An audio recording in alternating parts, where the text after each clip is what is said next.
পড়তে হয়।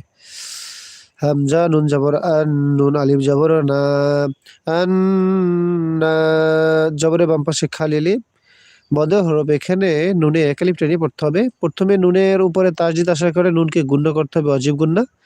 দ্বিতীয়বার জবরের বাম পাশে খালি আলিফ মদ হরফ, এখানে এক আলিফ টেনে পড়তে হবে।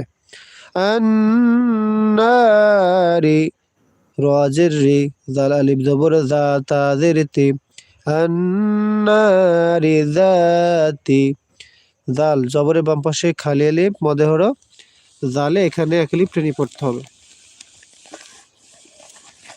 মদে হরফ এখানে এক আলিফ টেনে পড়তে হবে। এরপরে তালামজের তিল, তালামজের তিল, ওয়াও জবর ওয়া, কফ অ পেশ কু, ওয়াকু, দাল জের দি, ওয়াকুদি। এখানে অক্ফ করলে দালে সাকিন হবে। আর পেশের বাম পাশে জজমলা ওয়াও মদে হরফ, মদে হরফ হইলে ডান দিকের হরকতকে 3 টেনে পড়তে হয়। ওয়াকু